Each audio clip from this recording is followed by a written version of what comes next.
Sosial yardım sənədini sistemə daxil edə bilmirsiniz, hansı məlumatı hara yazacağınızı bilmirsiniz, o zaman bu videonu sonuna qədər izləyin. Sizə sosial yardım ərizəsini kompüter və ya notebook vasitəsilə addım-addım necə doldurmağı göstərəcəm. Həm də ən çox edilən səhvləri izah edəcəm ki, ərizəniz boş yerə gecikməsin və ya imtina almasın. Salam dostlar, bu videoda sosial yardım sənədini kompüter və ya notebook vasitəsilə sistemə necə daxil etməyi tam şəkildə izah edəcəm.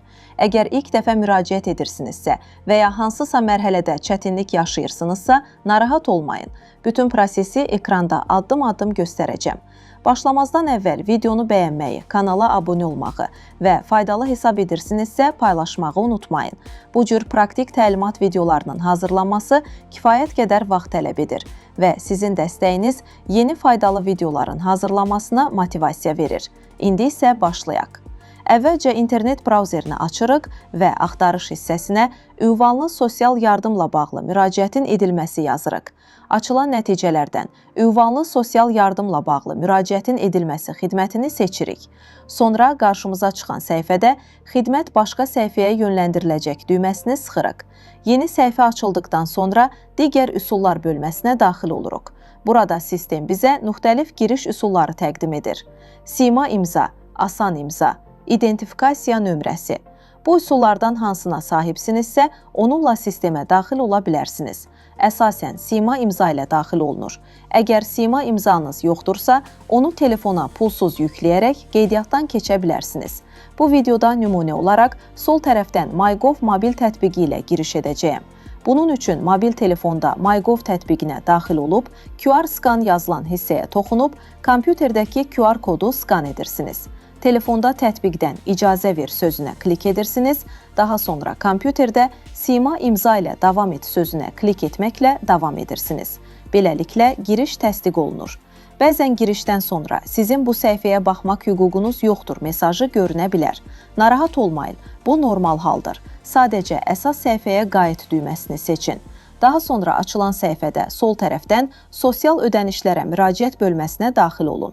Daha sonra ünvanlı dövlət sosial yardımına müraciət xidmətini seçin. İndi artıq ərizənin doldurulması mərhələsinə keçirik.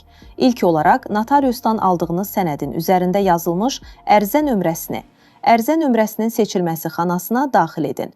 Nömrəni yazdıqdan sonra axtar düyməsini seçin. Məlumat tapıldıqdan sonra isə irəli düyməsinə keçirik. Növbəti hissədə əlaqə vasitələrini düzgün dolduracağıq və burada diqqət etməli olduğunuz vacib məqamları izah edəcəm. İndi isə əlaqə vasitələri hissəsinə keçirik. Burada ilk baxışda sadə görünsə də, istifadəçilərin ən çox səhv etdiyi məqamlardan biri məhz bu bölmədir. Əlaqə vasitələri hissəsində ən azı bir mobil nömrə qeyd edilməlidir. Mən isə tövsiyə edirəm ki, mümkün olduqda 2 əlaqə nömrəsi əlavə edin. Çünki sosial yardım üzrə yoxlama aparan əməkdaşlar ünvanı tapa bilmədikdə sizinlə bu nömrələr vasitəsilə əlaqə saxlayırlar. Əlaqə vasitəsi əlavə etmək üçün qarşıdakı plus əlavə et işarəsinə toxunuruq. Əlaqə vasitəsinin növü olaraq mobil telefon seçirik. Sonra telefon nömrəsini daxil edirik. Diqqət edin, nömrəni yazarkən əvvəlinə 0 əlavə etmirsiniz. Çünki sistemdə plus 994 ölkə kodu artıq avtomatik göstərilir. Nömrəni düzgün yazdıqdan sonra əlavə et düyməsinə klik edirik. İstəsəniz, eyni qaydada ikinci mobil nömrəni də əlavə edə bilərsiniz. Əgər ev telefonunuz varsa, onu da ayrıca qeyd etməyiniz tövsiyə olunur. Bütün əlaqə vasitələrini əlavə etdikdən sonra irəli düyməsinə keçirik.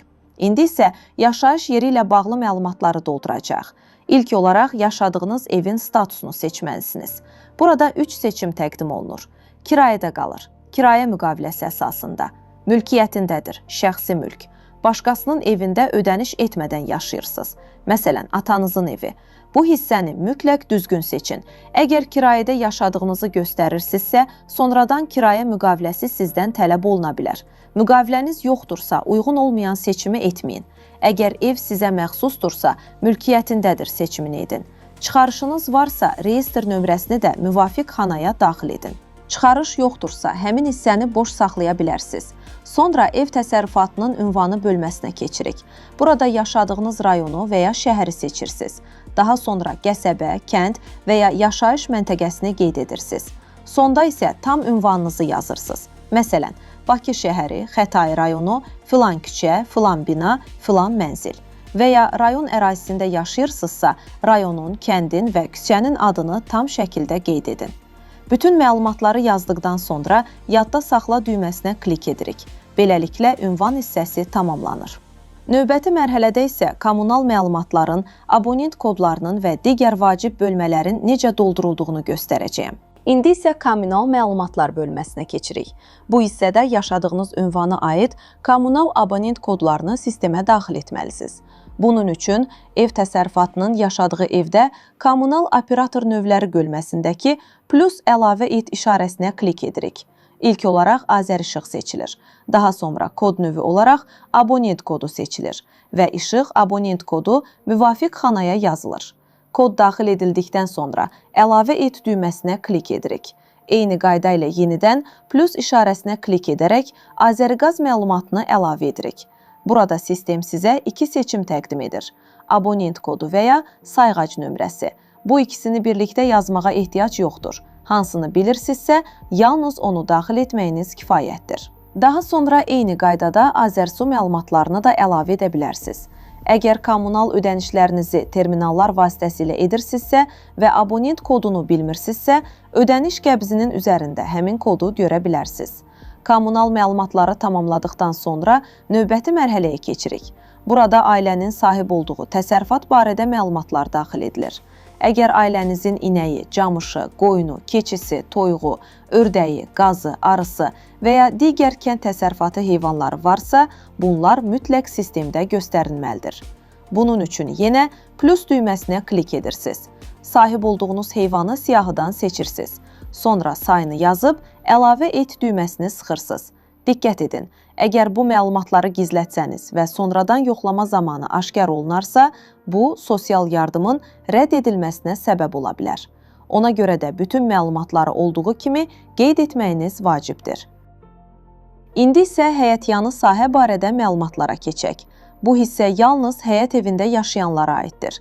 Əgər mənzildə yaşayırsınızsa və həyətyanı sahəniz yoxdursa, bu bölməni boş saxlaya bilərsiniz. Həyətyanı sahəsi olan şəxslər isə yenidən plus işarəsinə klik edirlər.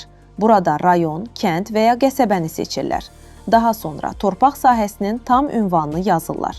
Ən vacib hissə isə sahənin ölçüsüdür. Diqqət edin, sistem sahəni hektarla qəbul edir. Məsələn, əgər həyətiniz 15 sotdursa, xanaya 0,15 yazmalısınız. Əgər 10 sotdursa, 0,10 yazılmalıdır. Əgər 1 sotdursa, 0,1 yazılır. Bir çox istifadəçi buraya sadəcə 10 və ya 15 yazır. Bu isə sistem tərəfindən 10 hektar və ya 15 hektar kimi qəbul olunur və sonradan ciddi problemlər yarada bilər. Ona görə də bu hissəni diqqətlə doldurun. Əgər torpaq sahəsinin çıxarışı varsa, reyestr nömrəsini də əlavə edə bilərsiniz. Çıxarış yoxdursa, həmin xananı boş saxlamaq kifayətdir. Bütün məlumatları tamamladıqdan sonra əlavə et. Daha sonra əsas səhifədə sağda aşağıdan irəli düyməsinə klik edərək növbəti mərhələyə keçirik. İndi isə videonun ən vacib hissəsinə, ailə üzvlərinin məlumatlarının və gəlirlərin düzgün daxil edilməsinə keçəcəyik. Burada edilən səhvlər sosial yardım müraciətinin gecikməsinə və ya imtina olunmasına səbəb ola bilər. Ona görə də diqqətlə izləməyinizi tövsiyə edirəm. Bu hissədə ailə üzvləri haqqında məlumatlar daxil edilir.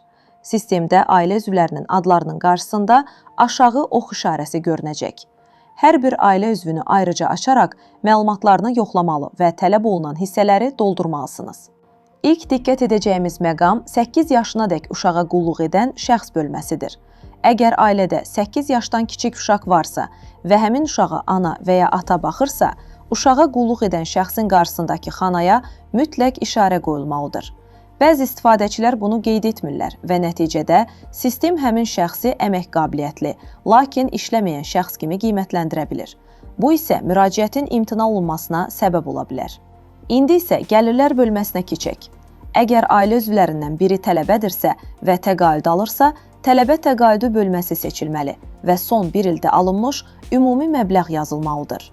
Əgər ailə üzvlərindən biri aliment alırsa, bunu da mütləq qeyd etməlidir. Burada vacib bir məqam var.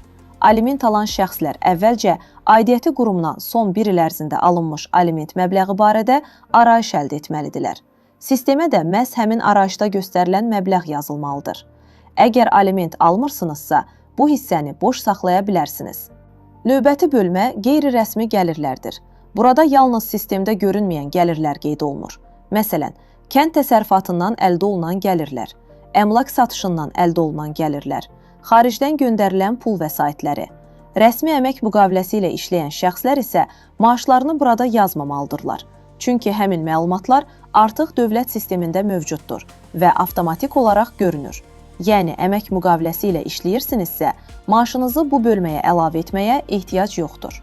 Əgər sahibkarlıq fəaliyyəti ilə məşğulsunuzsa, həmin məlumatlar da müvafiq bölmədə qeyd edilməlidir.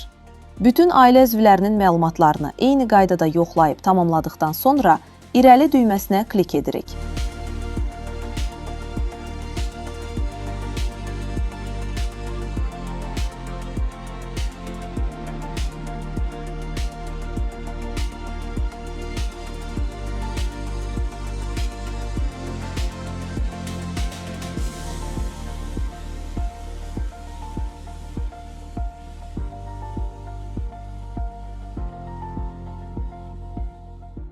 Növbəti səhifədə sistem daxil etdiyiniz bütün məlumatları yenidən göstərir.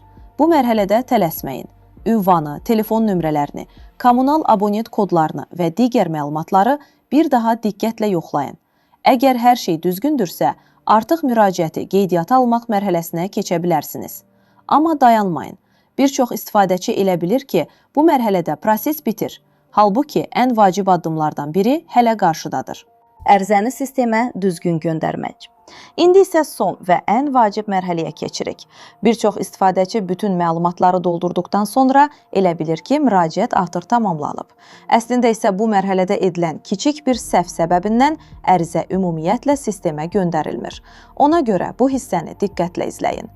Bütün məlumatları yoxladıqdan sonra səhifənin aşağı hissəsində yerləşən sənədin qeydiyyatı düyməsinə klik edirik.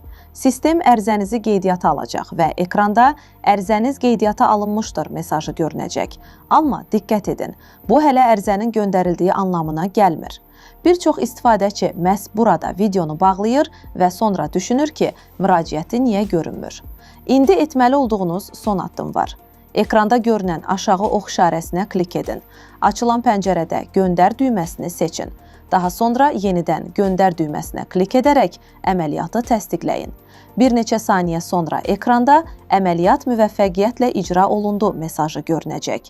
Artıq müraciətiniz sistemə uğurla göndərilmiş olacaq. Bundan sonra sol tərəfdən menyudan sosial ödənişlərə müraciət bölməsinə daxil olun. Sonra isə bütün müraciətlərim hissəsini seçin. Burada az əvvəl göndərdiyiniz ərizə görünəcək. İlk mərhələdə status adətən emal edilir kimi görünür. Bu tam normaldır. Bir müddət sonra status dəyişərək təyinata namizəd ola bilər. Bundan sonra artıq aidiyyəti qurumun yoxlama prosesini gözləməyiniz kifayətdir. Beləliklə, sosial yardım ərizəsinin kompüter və ya notebook vasitəsilə sistemə daxil edilməsini addım-addım tamamladıq. İstəsəniz eyni prosesi mobil telefon vasitəsilə də həyata keçirə bilərsiniz. Məntiqi baxımdan bütün mərhələlər eynidir. Sadəcə tətbiqin və ya saytın görünüşü bir qədər fərqli ola bilər. Əgər videoda göstərilən ardıcıllıqla hərəkət etsəniz, müraciətinizi əlavə köməyə ehtiyac olmadan özünüz göndərə bilərsiniz. Əgər hər hansı mərhələdə çətinlik yaşasanız və ya sualınız yaranarsa, rəy bölməsində yazın. Mümkün qədər bütün sualları cavablandırmağa çalışacağam. Əgər bu video sizin üçün faydalı oldusa, videonu bəyənməyi, kanala abunə olmağı və bu məlumatın daha çox insana çatması üçün paylaşmağı unutmayın. Növbəti faydalı təlimat videolarında görüşənədək sağ olun.